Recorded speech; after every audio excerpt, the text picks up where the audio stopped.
Hey, did you guys even know that this week Putin almost kicked the bucket, almost croaked? I'm being serious. I'll tell you more in a moment. What happened to Putin was something even the Kremlin was afraid of. He might not have made it through the night. What happened is too much to even say out loud. The president spent 2 days in the hospital. He survived by a miracle. Well, this is very interesting. All right, let's hear from the bunker man himself then, so to speak, in his own words. The radio annual checkup, which was a thorough and comprehensive examination, took almost 2 full days to complete.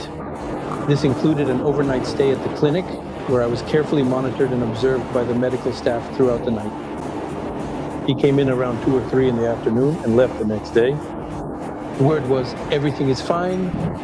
Well, what do you mean everything is fine? Everything is fine, and 2 days in the hospital? Something doesn't add up, it's kind of strange.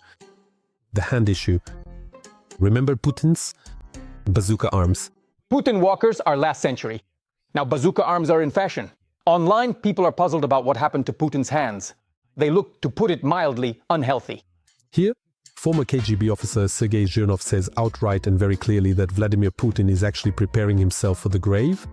Even despite all these varicose veins on his hands.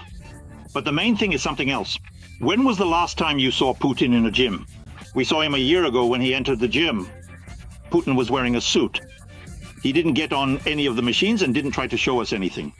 In other words, that's it. Putin is finished. Putin with a bare torso, Putin on skates, Putin on skis, that's all over. Putin's days of active sports are over. It's clear that he's already an old man who can't show off, can't show us his body, because it's long since stopped being athletic. That's... Yes, but Putin himself just recently was once again talking about living to 150 years old. we even set specific goals for ourselves to increase average life expectancy. And we're doing everything right. It's probably possible to reach 150 years.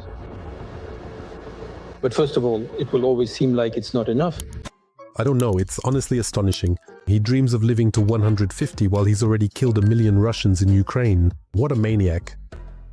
There was a time when people lived 20, 30, 35 years, and that was considered normal. Then the average age in certain countries and on the planet as a whole began to increase. 35, 45, 50 years old. That was also considered normal. Now, in some countries it's already 80, and we're striving for the same, so that our average age, slightly higher for women, a bit lower for men, reaches that too. Well, of course, in Russia, men's life expectancy is lower. So many people have died in the war, it makes sense. And by the way, Putin is so obsessed with the idea of living to 150 that, remember, he even talked about it publicly with Xi Jinping in September. Human organs can be transplanted continuously. The longer you live, the younger you become, and you can even achieve immortality. Some predict that in this century, people may live to be 150 years old. And in general, in impoverished, destitute Russia, billions of dollars are being spent on Putin's quest for immortality. All sorts of different programs are being launched, and who oversees them? That's right, Putin's daughter, Maria Vorontsova. Putin's eldest daughter, he has entrusted her with the crucial mission of extending his life for decades to come. For example, one of the large-scale projects is called 100,000 plus ME. The project is funded by Rosneft, which is headed by another of Putin's associates, Igor Sechin, who in the 1990s used to carry Vladimir Vladimirovich's suitcases. As part of the project, scientists will decode the genome of 100,000 Russians. These genome sequences will help identify genetic defects typical for the Russian ethnic group. And then this information will help improve the health of dear Russians. Of course, all of this is presented as if it's about caring for Russians, concern for the people. But in reality, Putin is simply quite plainly afraid of death. He's afraid that those close to him might be the ones to take him out. And he's not afraid for nothing. Oh, not for nothing. I am convinced that at night he locks some kind of armored door with 25 bolts and doesn't let anyone in. And that's what gives us hope. That is, there's hope that what happened to Stalin will happen to him too.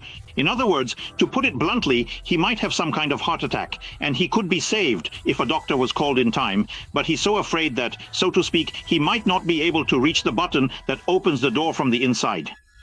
And from the outside, no one will be able to get to him because the door is specially locked so that it can't be broken down.